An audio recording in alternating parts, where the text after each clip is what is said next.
Justine Renee. I'm a writer and director, but most of all, I'm a seeker. I seek answers, I seek discovery, and I seek all things deeper than the surface.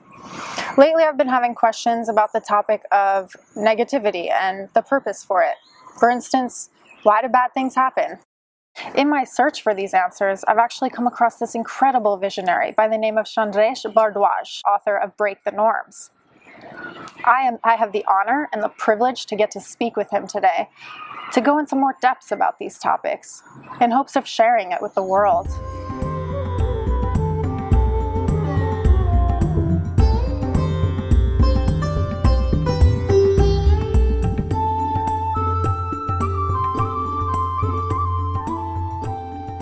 Hi Chandresh, thank you so much for coming today. Thank you, my pleasure. So, I actually wanted to ask you a couple questions regarding negativity, and in my own life personally, I was wondering, why do bad things happen to me in my life? Like, why would somebody shout out the window or honk at me and yell? Like, why are they having a bad day? So most of the times, in my experience, almost all of the times, it's not about you. You know, when we say why bad things happen to me, we are making it about us, right? But it's more about them. So when someone shouts from the car or when somebody honks at you, it's about them. It's about their struggle. But they are just radiating their stress on you. But because we take ourselves very seriously and we feel that it's about me. He's shouting at me, so I'm the one who's victim. But the person who's shouting, he's in a bigger prison than you at that moment. So when anyone honks at you, shouts at you, or even pours their negativity on you, understand one thing: it's never about you. It's about them. So you have to separate yourself from that experience at that moment. And one mantra that I live on, I meditate minimum 24 minutes a day. That's 24 minutes for 24 hours, so 1 minute for 1 hour. So if anyone dumps their negativity on you ever, give yourself 24 minutes, meditate on 24 minutes, and then get back to that person after 24 hours. Maybe to add on to that, there's even beyond that, things happen that are even more drastic. For instance, people lose people. There's deaths, and a lot of people don't have that ability or even that desire to want to take that 24 minutes to calm themselves because they have so much anger inside of them, and that unfairness, like, why is God doing this to me, if for those who do believe in God, or why is life against me? It's woe is me. How do you get past that mindset of when bad things do happen that are more drastic, when somebody you really care about dies or gets sick, or when someone breaks up with you even? Yeah, that's a very important question, Justine, to address.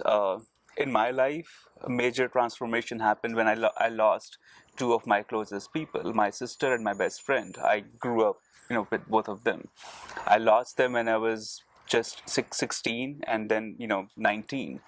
And at that moment, I went through anger, denial, anger with God, anger with, just things around me.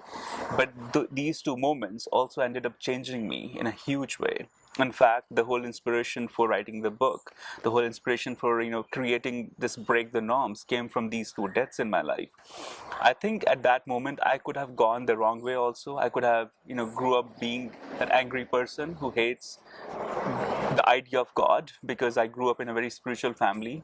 And when my sister got sick, even when my best friend died, I thought young people do not die. At least in my family, they will not die.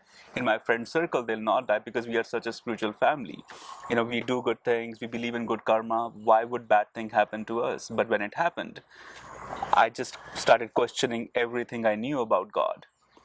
And I went through the phase of anger, the phase of panic.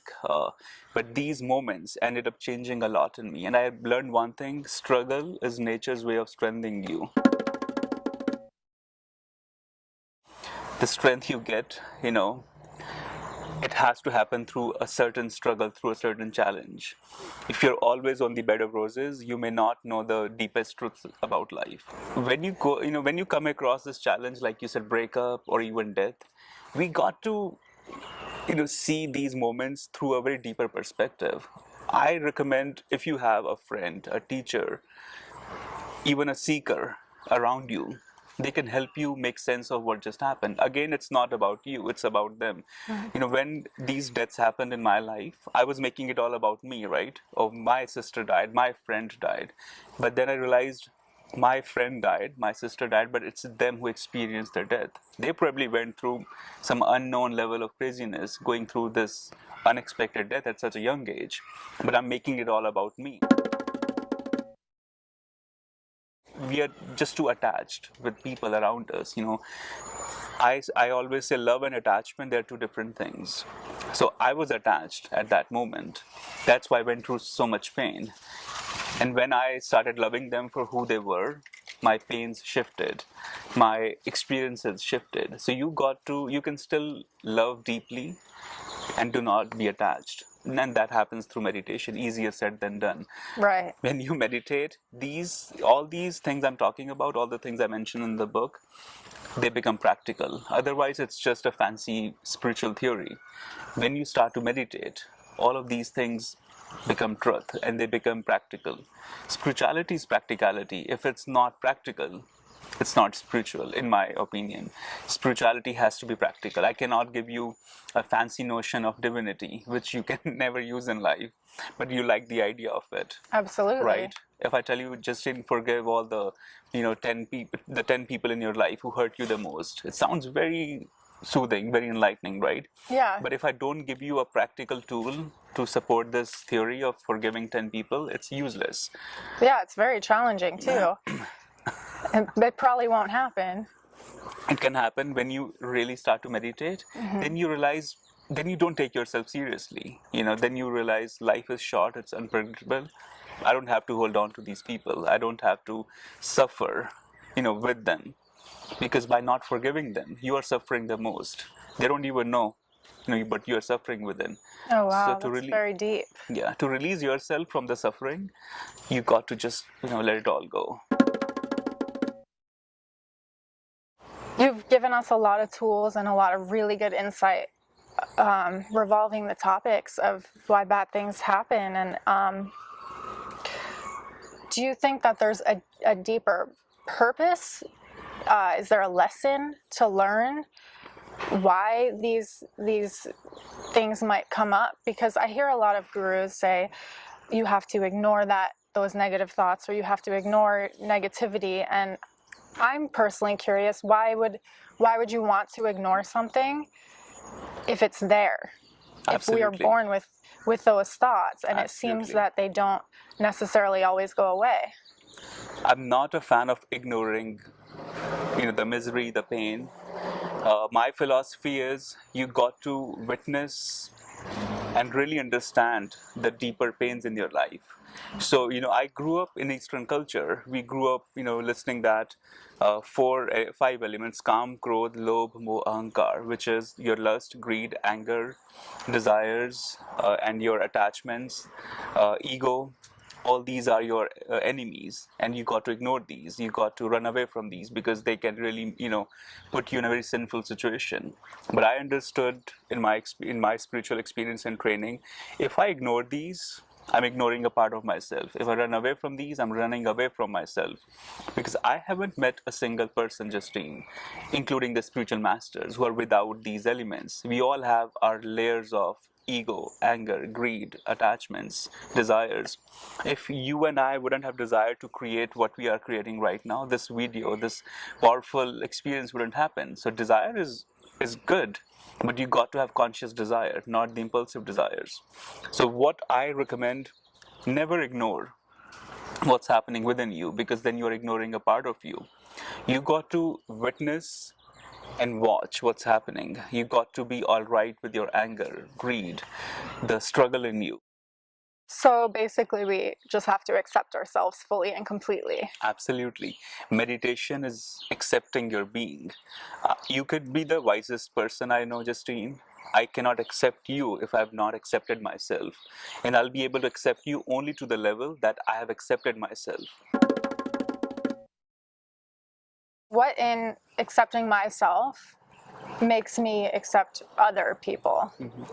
So if I don't accept myself, I'll be judging you, looking at you exactly the same way I'm looking at myself. If I'm not happy, I cannot make you feel happy. If I'm grumpy or angry, you'll feel that vibration. If you are grumpy or sad, I'll feel your vibration. So we both cannot be happy sitting at one bench. Example, if I'm very happy and I ended up making you happy, and you go home and you call your friend in China or London, wherever, right? So you are affecting his or her happiness there, and that friend goes out, meets another friend, and they share the happiness again because he's happy, so he's just radiating that happy thought. So sitting in Los Angeles, we are able to affect happiness of someone sitting far away in London or China or even West Hollywood, in Beverly, wherever it is. But your happiness, your level of acceptance radiates your thoughts, your intentions, your actions, and that just starts to change everything. If I feel I'm not worthy of success, and you come to me and you talk about being successful and all that, and if I'm thinking I'm not worthy of success, I'll be looking at the whole world that way, and I'll be like, no, Justine, I don't think you should do that project. That's not going to happen. Look at me, I was working on that thing for 5 years. That didn't take off. So I'll be giving you part of my energy that if it didn't happen to me, you're going to go through the same struggle. And that's the kind of projection a lot of teachers, parents, friends put on to their loved ones many times. Just because we couldn't make it happen, you are going to go through the same struggle. It happens with everybody, right? The parents, the teachers, the friends, they tell you that no, it's not going to happen for you, just because their experiences were bad. And Yeah. it happens in relationships also.